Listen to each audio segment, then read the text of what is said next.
Please subscribe the channel. ಕತೆಗಳನ್ನ ಅತಿ ಹೆಚ್ಚಿನ ಸಂಖ್ಯೆಯಲ್ಲಿ ಶೇರ್ ಮಾಡಿ, ಲೈಕ್ ಮಾಡಿ ಮತ್ತು ಕಮೆಂಟ್ ಮಾಡಿ. ನನ್ನ ಕತೆ ನಿಮ್ಮ ಭಾವ ಚಾನಲ್ಗೆ ಸ್ವಾಗತ.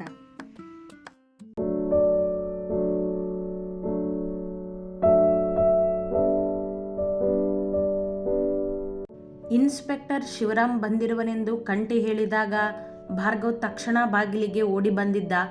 ಜೀಪಿನಿಂದ ಇಳಿದ ಶಿವನನ್ನು ಕಂಡು, ಸರ್ ನೀವಿಲ್ಲಿ ಎಂದು ಮುಂದೆ ಹೋಗುತ್ತಿದ್ದಂತೆ ಅದೇ ಜೀಪಿನಿಂದ ಕೆಳಗಿಳಿದ ಸೂರಿ ಮತ್ತು ಕಲಾಳನ್ನು ಕಂಡ. ಅವಳ ಕೈಯಲ್ಲಿ 4 ವರ್ಷದ ಪುಟ್ಟ ಮಗುವಿತ್ತು. ಕಣ್ಣರಳಿಸಿ ಅವರನ್ನೇ ನೋಡಿದ ಭಾರ್ಗವ್, ಸೂರಿ, ಕಲಾ ಎಂದು ಸುರಿದ ಆಶ್ಚರ್ಯದಿಂದ. ನೀವು ಹುಡುಕ್ತಿದ್ದವರನ್ನ ನಿಮ್ಮ ಕಣ್ಮುಂದೆ ತಂದು ನಿಲ್ಲಿಸಿದ್ದೀನಿ ಭಾರ್ಗವ್. ನಿನ್ನೆ ನೈಟ್ ನಾನು ನಿಮಗೆ ತುಂಬ ಸರಿ ಕಾಲ್ ಮಾಡಿದೆ, ನೀವು ರಿಸೀವ್ ಮಾಡಲಿಲ್ಲ. ಮೊದಲೇ ಪ್ರಾಬ್ಲಮ್ ಅಂತ ಹೇಳ್ತಿದ್ರಿ. ಎಲ್ಲಿ ನಿಮಗೆ ತೊಂದರೆ ಆಗಿದೆಯೋ ಅಂದ್ಕೊಂಡು ಇವರನ್ನು ಜೊತೆ ಕರ್ಕೊಂಡು ಬಂದೆ. ಏನೂ ಸಮಸ್ಯೆ ಇಲ್ಲ ತಾನೆ? Are you all right Bhargav ಎಂದ ಶಿವ ಅವನ ಅವಸ್ಥೆ ನೋಡಿದ. ಶರ್ಟ್ ಹಾಕದೆ ಬರೀ ಪ್ಯಾಂಟಿನಲ್ಲಿದ್ದ ಅವನ ನೋಟ ಗಮನಿಸಿ ತನ್ನ ಅವಸ್ಥೆ ನೋಡಿಕೊಂಡ ಭಾರ್ಗವ್, ಸಾರಿ ಸರ್, ನಾನು ಆರಾಮಾಗಿಯೇ ಇದ್ದೀನಿ. ನೀವು ಇವರನ್ನ ಸರಿಯಾದ ಸಮಯಕ್ಕೆ ಕರ್ಕೊಂಡು ಬಂದಿದ್ದೀರಾ, ಬನ್ನಿ ಒಳಗೆ ಎಂದವ ನಿಂತಿದ್ದ ಸೂರಿ ಮತ್ತು ಕಲಾಳನ್ನು ಕಂಡು, ಸೂರಿ, ಕಲಾ, ಇವತ್ತು ನಿಮ್ಮಿಂದ ನನಗೆ ದೊಡ್ಡ ಸಹಾಯ ಆಗಬೇಕಾಗಿದೆ, ದಯವಿಟ್ಟು ಇಲ್ಲ ಅನ್ಬೇಡಿ ಎಂದ. ನಮ್ಮನ್ನು ಕ್ಷಮಿಸ್ಬಿಡು ಭಾರ್ಗವ್, ನಮ್ಮಿಂದ ನಿನಗೆ ಏನೇನು ತೊಂದರೆ ಆಗಿದೆಯೋ ನಮಗೆ ಗೊತ್ತಿಲ್ಲ ಎಂದ ಸೂರಿ. ಅದೆಲ್ಲ ಆಮೇಲೆ ಸೂರಿ, ಆದರೆ ಮೊದಲು ನೀನು ಆವತ್ತು ಏನಾಗಿದೆ ಅಂತ ಎಲ್ಲರ ಮುಂದೆ ಹೇಳಬೇಕು, ಬಾ ಎಂದ ಭಾರ್ಗವ್ ಅವರನ್ನು ಕರೆದುಕೊಂಡು ಒಳಬಂದ. ಪೊಲೀಸರನ್ನು ಕಂಡು ಎಲ್ಲರಿಗೂ ಆಶ್ಚರ್ಯವಾಗಿತ್ತು. ಆದರೆ ಶರಾವತಿ ಮತ್ತು ಆಯುಷ್ಗೆ ಸೂರಿ ಕಲಾಳನ್ನು ಕಂಡು ಆಘಾತವೇ ಆಗಿತ್ತು. ಎದ್ದು ನಿಂತರು ಶರಾವತಿ ಅವರನ್ನೇ ನೋಡುತ್ತಾ. ಮುಂದೆ ಬಂದ ಭಾರ್ಗವ್, ಪೂರ್ಣ ಶರ್ಟ್ ಎಂದ ಅವಳನ್ನು ನೋಡುತ್ತಾ. ಅವಳು ಮೆಟ್ಟಿಲು ಹತ್ತಿ ಕೋಣೆಗೆ ಓಡಿದಳು. ಇವರು ನನ್ನ ತಾಯಿ ಸರ್ ಎಂದ ಶಿವನಿಗೆ ಪರಿಚಯಿಸಿದ ಅವರನ್ನು. ನಮಸ್ತೆ ಅಮ್ಮ ಎಂದ ಶಿವ ಕೈ ಮುಗಿದು. ಇವರು ನಿಮ್ಮ ಟ್ವಿನ್ ಬ್ರದರ್ ಆಯುಷ್ನನ್ನು ನೋಡಿ ಎಂದ ಶಿವ. ಹೌದು ಸರ್, ಆಯುಷ್ ಅವನು ಎಂದ ಭಾರ್ಗವ್. ಕುತ್ಕೋ ಸೂರಿ ಎಂದ ಭಾರ್ಗವ್ ಅವರಿಬ್ಬರನ್ನು ನೋಡುತ್ತಾ. ಅವರಿಬ್ಬರು ಮುಜುಗರದಿಂದಲೇ ಕುಳಿತರು. ಇಬ್ಬರ ಮೊಗದಲ್ಲೂ ಸಣ್ಣ ಭಯವಿತ್ತು. ಅವರೆದುರಿಗೆ ಶರಾವತಿಯವರು ಕುಳಿತಾಗ ಅವರ ಪಕ್ಕದಲ್ಲಿ ಪದ್ಮಜ್ಜಿ ಕುಳಿತಿದ್ದರು. ಚಿನ್ನ, ಟೀ ಕೂಗಿ ಹೇಳಿದ ಆಯುಷ್. ಅಮೃತ ಪೊಲೀಸರನ್ನು ನೋಡಿ ಆತಂಕಗೊಂಡಿದ್ದರೂ ತೋರಿಸಿಕೊಳ್ಳದೆ ನಿಂತಿದ್ದಳು. ಏನೊಂದು ಅರ್ಥವಾಗದೆ ಪೂರ್ಣ ಶರ್ಟ್ ಹಿಡಿದು ಬಂದು ಭಾರ್ಗವನಿಗೆ ಕೊಟ್ಟಳು. ಅವ ತೋಳಿಗೇರಿಸಿ ಶರಾವತಿಯವರ ಎದುರಿಗೆ ಕುಳಿತ. ಆಯುಷ್ ಅವನ ಪಕ್ಕದಲ್ಲಿ ಕುಳಿತ. ಪಕ್ಕದ ಸೋಫಾದಲ್ಲಿ ಶಿವ ಕುಳಿತಿದ್ದ. ಸೂರಿ, ಕಲಾ ಹೇಗಿದ್ದೀರಾ ಕೇಳಿದ ಭಾರ್ಗವ್ ಅವರಿಬ್ಬರನ್ನು ನೋಡುತ್ತಾ. ಅವನಿಗೆ ಅವರಿಬ್ಬರ ಮೇಲೆ ಕೋಪವೇನೂ ಇರಲಿಲ್ಲ. ಅವರು ಅಂದು ನಡೆದ ಘಟನೆಯ ಬಗ್ಗೆ ಸತ್ಯ ಹೇಳಿದರೆ ಸಾಕಿತ್ತು. ತಾನೇ ಅವರ ಜೀವನವನ್ನು ಉದ್ಧಾರಗೊಳಿಸುತ್ತಿದ್ದ. ಚೆನ್ನಾಗಿದ್ದೀವಿ ಭಾರ್ಗವ್ ಎಂದ ಸೂರಿ. ಮಗು ಮುದ್ದಾಗಿದೆ, ಏನು ಹೆಸರು ಕೇಳಿದ ಕಲಾಳ ಕೈಯಲ್ಲಿದ್ದ ಹೆಣ್ಣು ಮಗುವನ್ನು ನೋಡುತ್ತಾ. ಇವಳ ಹೆಸರು ಸೃಷ್ಟಿ ಅಂತ ಎಂದಳು ಕಲಾ. ಭಾರ್ಗವ್ನ ಜೊತೆಗೆ ಅಮೃತಾಳ ಮೊಗಭಾವವೇ ಬದಲಾಯಿತು ಹೆಸರು ಕೇಳಿ. ಜೊತೆಗೆ ಶರಾವತಿ ಮತ್ತು ಆಯುಷ್ಗೂ ಅಚ್ಚರಿ ಆಯಿತು. ಶರಾವತಿಯವರು ಕ್ಷಣ ಹೆದರಿದರು, ಪೂರ್ಣಳ ಮುಂದೆ ಸತ್ಯ ಹೊರಬರುವುದೇ ಎಂದು. ಆ ಸೃಷ್ಟಿ ಅನ್ನೋ ಮುಗ್ದು ಹುಡುಗಿ ಜೀವ ಹೋಗೋದಕ್ಕೆ ನಾವೇ ಕಾರಣ ಅಲ್ವಾ ಭಾರ್ಗವ್? ಅದಕ್ಕೆ ಅವಳೇ ನಮ್ಮ ಮಗಳಾಗಿ ಹುಟ್ಟು ಬಂದಿದ್ದಾಳೆ ಅಂದ್ಕೊಂಡು ಅವಳ ಹೆಸರನ್ನೇ ನಮ್ಮ ಮಗಳಿಗೆ ಇಟ್ಟಿದ್ದೀವಿ ಎಂದ ಸುರೇಶ್. ಅಮೃತಾಳಿಗೆ ಏನೊಂದು ಅರ್ಥವಾಗಲಿಲ್ಲ. ಇದೆಲ್ಲ ಏನು ಭಾರ್ಗವ್? ಇವ್ರು ಯಾಕೆ ಬಂದಿದ್ದಾರೆ? ಪೊಲೀಸ್ ಜೊತೆಗೆ ಏನಿದೆಲ್ಲ ಕೇಳಿದರು ಶರಾವತಿ ಪೂರ್ಣಳ ಮುಂದೆ ಎಲ್ಲ ಮಾತನಾಡುವುದು ಬೇಡವೆಂದುಕೊಂಡು. ನಾನು ಬೆಂಗಳೂರಿಗೆ ಹೋಗಿದ್ದು ಇವರಿಬ್ಬರನ್ನ ಹುಡುಕಿಸೋದಕ್ಕೆ ಅಮ್ಮ. ಯಾಕಂದರೆ ಸೃಷ್ಟಿ ಜೀವ ಹೋಗೋದಕ್ಕೆ ಕಾರಣ ನಾನಲ್ಲ ಅಂತ ನಿಮಗೆ ತೋರಿಸ್ಬೇಕಿತ್ತು. ಜೊತೆಗೆ ಪೂರ್ಣಂಗೆ ಸತ್ಯ ಹೇಳಬೇಕಿತ್ತು ಎಂದ ಭಾರ್ಗವ್ ಅವರಿಬ್ಬರನ್ನೂ ನೋಡುತ್ತಾ. ಶರಾವತಿ ಅವರು ಮಾತನಾಡಲಿಲ್ಲ. ಆದ ಆತಂಕಕ್ಕೆ ಪೂರ್ಣ ಸತ್ಯ ತಿಳಿಯಲು ಸಿದ್ಧಳಾಗಿ ನಿಂತಳು. ಸರ್ ಎಂದ ಚಿನ್ನ ಎಲ್ಲರ ಮುಂದೆ ಕಾಫಿ ಕಪ್ ಹಿಡಿದ. ತಗೊಳ್ಳಿ ಸರ್ ಶಿವನನ್ನು ನೋಡುತ್ತಾ ಭಾರ್ಗವ್ ಎಂದಾಗ ಎಲ್ಲರೂ ಕಾಫಿ ತೆಗೆದುಕೊಂಡರು. ನನ್ನನ್ನು ನೋಡಿದಾಗಲೆಲ್ಲ ಓಡಿ ಹೋಗ್ತಿದ್ದರು, ಇವತ್ತು ನನ್ನ ಮುಂದೆನೇ ಕುತ್ಕೊಂಡಿದ್ದೀರಲ್ಲ ನೀವು ಕೇಳಿದ ಭಾರ್ಗವ್ ಸುರೇಶ್ನನ್ನು ನೋಡುತ್ತಾ. ಅವ ಶಿವನ ಮುಖ ನೋಡಿದ. ಇವರು ನಿಮಗೆ ಆಗಬೇಕಾಗಿರೋ ಸಹಾಯ ಮಾಡದೆ ಎದ್ದು ಹೋದರೆ ನಾನು ಸುಮ್ಮನೆ ಬಿಡಬೇಕಲ್ಲ ಭಾರ್ಗವ್. ಇವ್ರ ಅಡ್ರೆಸ್ ಗೊತ್ತಾದಾಗ ಅಲ್ಲಿಂದನೂ ತಪ್ಪಿಸ್ಕೊಳ್ಳೋದಕ್ಕೆ ನೋಡಿದ್ರು, ಆದರೆ ಆಗಲಿಲ್ಲ. ನೀವು ನಿಮ್ಮ ತಾಯಿ ಮತ್ತು ಹೆಂಡತಿ ಮುಂದೆ ಇವರಿಂದ ಏನೋ ಸತ್ಯ ಹೇಳಿಸಿ ನಿಮ್ಮನ್ನು ನೀವು ನಿರಪರಾಧಿ ಅಂತ ಪ್ರೂವ್ ಮಾಡಬೇಕು ಅಂದಿದ್ರಲ್ಲ, ಅದಕ್ಕೆ ಅವರನ್ನು ಇಲ್ಲಿಗೆ ಕರ್ಕೊಂಡು ಬಂದಿದ್ದೀನಿ ನಾನು.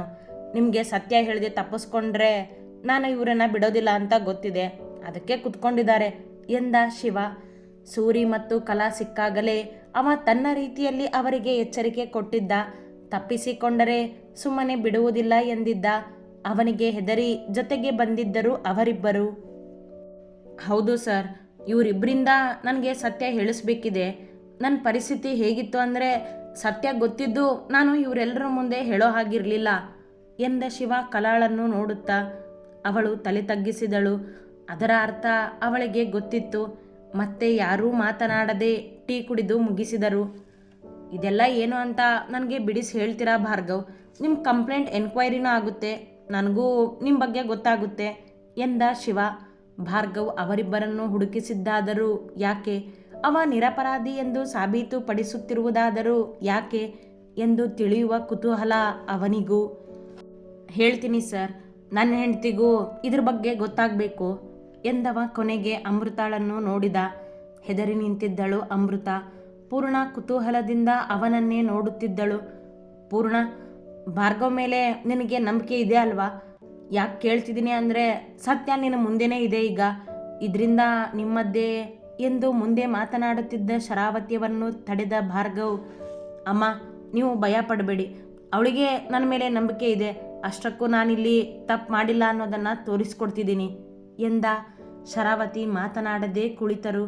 ಕಂಠಿ ಕೂಡ ಸತ್ಯ ತಿಳಿಯಲು ಕಾತುರದಿಂದ ಕಾದು ನಿಂತಿದ್ದ.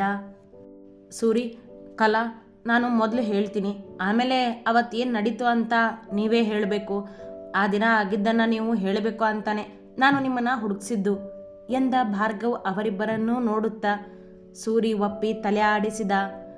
ಇವರಿಬ್ಬರು ನನ್ನ ಸ್ನೇಹಿತರು ಅಂತ ಅಮ್ಮ ಮತ್ತು ಆಯುಷ್ಗೆ ಗೊತ್ತಿದೆ, ಆದರೂ ನಾನು ಅವ್ರ ಬಗ್ಗೆ ಹೇಳ್ತಿದ್ದೀನಿ, ಯಾಕಂದರೆ ಅವರಿಬ್ಬರ ಬಗ್ಗೆ ಗೊತ್ತಿಲ್ಲದವ್ರಿಗೆ ಗೊತ್ತಾಗಲಿ ಅಂತ ಎಂದ ಭಾರ್ಗವ್. ಅವನ ಮಾತಿನ ಅರ್ಥ ಅಮೃತ ತಿಳಿದುಕೊಳ್ಳಲಿ ಎಂದು ಅವಳು ಕಿವಿ ಚುರುಕಾಗಿಸಿ ನಿಂತಳು. ನಾವೆಲ್ಲರೂ ಕಾಲೇಜಿನಲ್ಲಿ ಒಟ್ಟಿಗೆ ಓದ್ತಿದ್ವಿ. ಸೂರಿ ಮತ್ತು ಕಲಾ ಒಬ್ರಿಗೊಬ್ರು ಪ್ರೀತಿ ಮಾಡ್ತಿದ್ರು. ಕಲಾ ನನಗೆ ಅಣ್ಣ ಅಂತಿದ್ಲು. ನಾನು ಅವಳನ್ನು ನನ್ನ ತಂಗಿ ಹಾಗೆಯೇ ನೋಡ್ಕೋತಿದ್ದೆ. ಒಂದಿನ ಸೂರಿ ಮನೆಯಲ್ಲಿ ಅವನು ಪ್ರೀತಿಸ್ತಿರೋ ವಿಷಯ ಗೊತ್ತಾಯಿತು. ಕಲಾ ಬಡ ಕುಟುಂಬದ ಹುಡುಗಿ, ಜೊತೆಗೆ ಬೇರೆ ಜಾತಿ ಅಂತ ಸೂರಿ ತಂದೆ ಒಪ್ಕೊಳ್ಳೋದಕ್ಕೆ ತಯಾರಿರಲಿಲ್ಲ. ಆದರೆ ಸೂರಿ ಕಲಾನ ಬಿಟ್ಟು ಬೇರೆ ಯಾವ ಹುಡುಗಿನೂ ಒಪ್ತಿರಲಿಲ್ಲ. ಅವರಿಬ್ಬರು ಪ್ರೀತಿ ಬಗ್ಗೆ ನಮಗೆಲ್ಲ ಗೊತ್ತಿತ್ತು. ಆದರೆ ಸೂರಿ ಮನೆಯಲ್ಲಿ ಎಷ್ಟೇ ಒಪ್ಸೋದಕ್ಕೆ ಪ್ರಯತ್ನ ಪಟ್ಟರೂ ಅವನ ತಂದೆ ಒಪ್ಕೊಳ್ಳಿಲ್ಲ. ಅವನಿಗೂ ಹೇಳದೆ ಮದುವೆ ಫಿಕ್ಸ್ ಮಾಡಿದರು ಸೃಷ್ಟಿ ಜೊತೆ. ಸೃಷ್ಟಿ ತಂದೆ ತಾಯಿ ಅತಿ ಶ್ರೀಮಂತರು ಅಲ್ಲದೆ ಇದ್ದರೂ ಅವ್ರ ಜಾತಿಯ ಹುಡುಗಿ ಅಂತ ಸೂರಿ ತಂದೆ ಒಪ್ಪಿದ್ರು. ಅವಳ ಜೊತೆ ಮದುವೆ ಅಂತ ಸೂರಿಗೆ ಗೊತ್ತಾಗಿದ್ದೇ ಮದುವೆ ಹಿಂದಿನ ದಿನ. ಇವನು ಮದುವೆಯಿಂದ ತಪ್ಪಿಸ್ಕೋಬಾರ್ದು ಅಂತ ಅವನ ತಂದೆ ಅವನನ್ನು ಮನೆಯಲ್ಲೇ ಕೂಡೆ ಹಾಕಿದ್ರು. ಆದರೆ ಅವನ ತಂಗಿ ಸಹಾಯದಿಂದ ಸೂರಿ ಕಲಾಗೆ ಕಾಲ್ ಮಾಡಿ ವಿಷಯ ಎಲ್ಲನೂ ತಿಳಿಸ್ದ. ಅವಳು ನನ್ನ ಹತ್ರ ಬಂದು ಮದುವೆ ಬಗ್ಗೆ ಹೇಳಿದ್ಲು. ನಾನು ಇದ್ರ ಬಗ್ಗೆ ಸೂರಿ ತಂದೆ ಜೊತೆ ಮಾತಾಡ್ತೀನಿ ಅಂದೆ. ಸಮಯ ತಗೊಳ್ಳೋಣ ಅಂದೆ. ಆದರೆ ಇವರಿಬ್ಬರು ಕೇಳೋದಕ್ಕೆ ತಯಾರಿರಲಿಲ್ಲ. ಅದರಲ್ಲೂ ಕಲಾ ಸೂರಿ ತನ್ನನ್ನು ಮದುವೆ ಆಗಲೇಬೇಕು ಅಂತ ಹಠ ಹಿಡಿದು ಕೂತ್ಕೊಂಡಿದ್ಲು. ಅದಕ್ಕೆ ನಾನು ಸಹಾಯ ಮಾಡಬೇಕು ಅಂತ ನನ್ನ ಹತ್ರ ಬಂದಿದ್ಲು. ಸೂರಿನ ಹೇಗಾದರೂ ಮಾಡಿ ಕಲ್ಯಾಣ ಮಂಟಪದಿಂದ ಕರ್ಕೊಂಡು ಬರೋದಕ್ಕೆ ಹೇಳಿದ್ಲು. ಸೂರಿಗೆ ಕಾಲ್ ಮಾಡಿದ್ರೆ ಅವನು ಹಾಗೇ ಹೇಳಿದ್ದ. ಆದರೆ ಅವನ ತಂದೆ ಎಲ್ಲ ಕಡೆನೂ ಕಣ್ಣಿಟ್ಟಿದ್ರು. ಅವ್ರ ಕಣ್ಣು ತಪ್ಪಿಸಿ ನಾನು ಸೂರಿನ ಕರ್ಕೊಂಡು ಬರೋದು ಸುಲಭ ಇರಲಿಲ್ಲ. ಅದಕ್ಕಿಂತ ಹೆಚ್ಚಾಗಿ ಸೃಷ್ಟಿ ಜೀವನದ ಬಗ್ಗೆನೂ ಯೋಚನೆ ಮಾಡಬೇಕಿತ್ತು ನಾನು. ಅವಳು ಹೆಣ್ಣೆ ಅಲ್ವಾ, ಅವಳಿಗೂ ಅನ್ಯಾಯ ಆಗಬಾರ್ದು. ಹಾಗಾಗಿ ನಾನು ಅವನ ತಂದೆ ಜೊತೆ ಕೂತ್ಕೊಂಡು ಮಾತಾಡೋಣ ಅಂತ ಹೇಳಿದೆ. ಆದರೆ ಕಲಾಳ ಹಠದ ಮುಂದೆ ಹಾಗಾಗಲಿಲ್ಲ. ಯಾಕಂದರೆ ಅವಳು ಆಗ ಎಂದು ಮಾತು ನಿಲ್ಲಿಸಿದ ಭಾರ್ಗವ್ ಕಲಾಳನ್ನು ನೋಡಿದ. ತಲೆ ತಗ್ಗಿಸಿ ಕುಳಿತಿದ್ದ ಕಲಾ, ನಾನು ಆಗ ಪ್ರೆಗ್ನೆಂಟ್ ಇದ್ದೆ. ಈ ಪುಟ್ಟ ಜೀವ ನನ್ನ ಹೊಟ್ಟೆಯಲ್ಲಿತ್ತು. ಅದಕ್ಕೆ ಅವತ್ತು ಅಷ್ಟೊಂದು ಹಠಕ್ಕೆ ಬಿದ್ದಿದ್ದೆ ಎಂದಳು ಕೈಯಲ್ಲಿ ಮಲಗಿದ್ದ ಮಗುವನ್ನು ನೋಡುತ್ತಾ. ಶರಾವತಿ ಮತ್ತು ಆಯುಷ್ ಆಶ್ಚರ್ಯದಿಂದ ನೋಡಿದರು ಅವಳನ್ನು. ಈ ಸತ್ಯ ಅವರಿಗೆ ಗೊತ್ತಿರದದ್ದು. ಅಮೃತ ಮತ್ತು ಪೂರ್ಣ ಸುಮ್ಮನೆ ನಿಂತು ಕೇಳುತ್ತಿದ್ದರು. ಕಲಾ ಆಗ ಪ್ರೆಗ್ನೆಂಟ್ ಇದ್ಲ? ಆಶ್ಚರ್ಯದಲ್ಲಿ ಕೇಳಿದ ಆಯುಷ್. ಇದೇ ಘಟನೆಯೇ ಅಂದು ಭಾರ್ಗವ್ನ ಕನಸಿನಲ್ಲಿ ಮರುಕಳಿಸಿದ್ದು. ಹೌದು, ಅವಳು ತಾಯಿ ಆಗ್ತಿದ್ಲು. ಇದು ನನ್ನನ್ನು ಇವರಿಬ್ಬರನ್ನ ಬಿಟ್ಟರೆ ಯಾರಿಗೂ ಗೊತ್ತಿರಲಿಲ್ಲ. ಆ ಸತ್ಯನ ಕಲಾ ನನಗೆ ಹೇಳಿದಾಗ ಸೂರಿನ ಮದುವೆ ಮನೆಯಿಂದ ಕರ್ಕೊಂಡು ಬರದೆ ಬೇರೆ ದಾರಿ ಇರಲಿಲ್ಲ ನನಗೆ. ಈ ಟೈಮಲ್ಲಿ ಆಯುಷ್ ಕೂಡ ನನ್ನ ಜೊತೆ ಇರಲಿಲ್ಲ. ಅವನಾಗ ಜ್ವರ ಬಂದು ಮನೆಯಲ್ಲಿ ಮಲಗಿದ್ದ. ಹಾಗಾಗಿ ಅವನಿಗೂ ನಾನು ಏನೂ ಹೇಳೋಕ್ಕಾಗಲಿಲ್ಲ. ಒಬ್ಬನೇ ಧೈರ್ಯ ಮಾಡಿ ಸೂರಿನ ಆ ಮದುವೆ ಮನೆಯಿಂದ ಕರ್ಕೊಂಡು ಬರ್ತೀನಿ ಅಂತ ಕಲಾಗೆ ಮಾತು ಕೊಟ್ಟೆ. ಆ ಸಮಯದಲ್ಲಿ ನಾನು ಸೃಷ್ಟಿ ಬಗ್ಗೆ ಯೋಚನೆ ಮಾಡೋದೇ ಬಿಟ್ಟೆ. ಯಾಕಂದರೆ ಸೃಷ್ಟಿಗಿಂತ ನನಗೆ ಕಲಾಳ ಹೊಟ್ಟೆಯಲ್ಲಿದ್ದ ಮಗುವಿನ ಯೋಚನೆ ಹೆಚ್ಚಾಗಿತ್ತು. ಸೃಷ್ಟಿಗೆ ಸೂರಿನ ಮದುವೆ ಆಗದಿದ್ರೆ ಬೇರೆ ಜೀವನ ಇತ್ತು. ಆದರೆ ಕಲಾಗೆ ಬೇರೆ ದಾರಿನೇ ಇರಲಿಲ್ಲ. ಅಲ್ಲದೆ ಸೂರಿ ಮದುವೆ ಸೃಷ್ಟಿ ಜೊತೆ ಆಗಿದ್ರೆ ಅವರಿಬ್ಬರು ಖುಷಿಯಾಗಿ ಇರ್ತಿರ್ಲಿಲ್ಲ. ಈ ಕಡೆ ಕಲಾ ಮತ್ತು ಅವಳ ಮಗು ಕೂಡ ಬದುಕ್ತಿರ್ಲಿಲ್ಲ. ಹಾಗಾಗಿ ನಾನು ಸೂರಿನ ಕಲ್ಯಾಣ ಮಂಟಪದಿಂದ ಕರ್ಕೊಂಡು ಬರೋ ತೀರ್ಮಾನ ಮಾಡಿದೆ. ಅವನ ಹತ್ರ ಇದ್ದ ಫೋನಿಗೆ ಕಾಲ್ ಮಾಡಿ ನಾನು ಬರೋ ವಿಷಯನೂ ತಿಳಿಸ್ದೆ. ಇವರಿಬ್ಬರು ಅದೇ ದಿನ ಮದುವೆ ಆಗೋದು ಅಂತಲೂ ನಿರ್ಧಾರ ಮಾಡಿದರು. ಎಲ್ಲ ಪ್ಲ್ಯಾನ್ ಆಗಿತ್ತು. ಆದರೆ ಮದುವೆ ದಿನ ನಡೆದಿದ್ದೇ ಬೇರೆ ಎಂದ ಭಾರ್ಗವ್ ಮೌನಿಯಾದ. ಯಾಕೆಂದರೆ ಮುಂದೆ ಹೇಳಬೇಕಾದದ್ದು ಕಲಾ ಮತ್ತು ಸುರೇಶ್. ಏನಾಯಿತು ಕೇಳಿದ ಶಿವ ಕುತೂಹಲದಿಂದ. ಭಾರ್ಗವ್ ಸುರೇಶನ ಮುಖ ನೋಡಿದ. ಸೂರಿ ಮಾತು ಶುರು ಮಾಡಿದ. ಅವತ್ತು ಮದುವೆ ದಿನ ಬೆಳಗ್ಗೆ ಭಾರ್ಗವ್ ನನ್ನನ್ನು ಕರ್ಕೊಂಡು ಹೋಗೋದಕ್ಕೆ ಬರ್ತಾನೆ ಅಂತ ನಾನು ಕಾಯ್ತಿದ್ದೆ. ಪದೇ ಪದೇ ಇವನಿಗೆ ಕಾಲ್ ಮಾಡ್ತಿದ್ದೆ. ಆಗ ನಾನು ಇವನ ಜೊತೆ ಫೋನಲ್ಲಿ ಮಾತಾಡ್ತಿರೋದು ನನ್ನ ತಾತನಿಗೆ ಗೊತ್ತಾಯಿತು. ಅವರು ನನ್ನ ಹತ್ರ ಬಂದು ನೀನು ಈ ಮದುವೆ ಮನೆಯಿಂದ ತಪ್ಪಿಸ್ಕೊಂಡು ಹೋದರೆ ನಾನು ಹೆಣ ನೋಡ್ತೀಯಾ ಅಂತ ಹೆದರಿಸಿದ್ರು. ನನಗೆ ಏನು ಮಾಡಬೇಕು ಅಂತಾನೆ ತಿಳಿಲಿಲ್ಲ.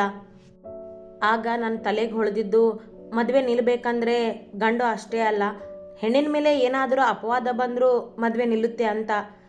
ನಮ್ಮ ಮನೆಯವರು ಮದುವೆಯಿಂದ ಹಿಂದೆ ಸರಿಬೇಕಂದ್ರೆ ಇದೇ ಸರಿಯಾದ ದಾರಿ ಅಂದ್ಕೊಂಡೆ. ಕುತ್ಕೊಂಡು ನಿಮಿಷ ಯೋಚನೆ ಮಾಡಿದೆ. ಹೇಗೆ ಏನು ಮಾಡಬೇಕು ಅಂತ ಎಲ್ಲ ನಾನೇ ನಿರ್ಧಾರ ಮಾಡಿದೆ. ಇನ್ನೂ ಅರ್ಧ ಗಂಟೆಯಲ್ಲಿ ಮುಹೂರ್ತ ಇತ್ತು.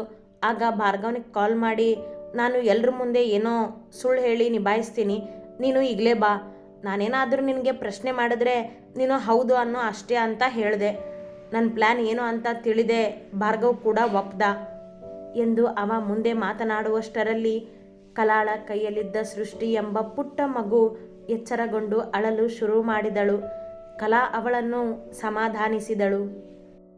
ಹಸಿವಾಗಿರಬೇಕು ಅವಳಿಗೆ, ನೀವು ಅವಳಿಗೆ ಏನಾದರೂ ತಿನ್ನಿಸಿ ಎಂದ ಪೂರ್ಣ ಅಡುಗೆ ಮನೆಗೆ ಹೋಗಿ ಮಾಡಿದ್ದ ಬಿಸಿ ಬಿಸಿ ಕೇಸರಿ ಬಾತನ್ನು ಬಟ್ಟಲಿಗೆ ಹಾಕಿ ತಂದು ಕಲಾಳ ಕೈಗೆ ಕೊಟ್ಟಳು.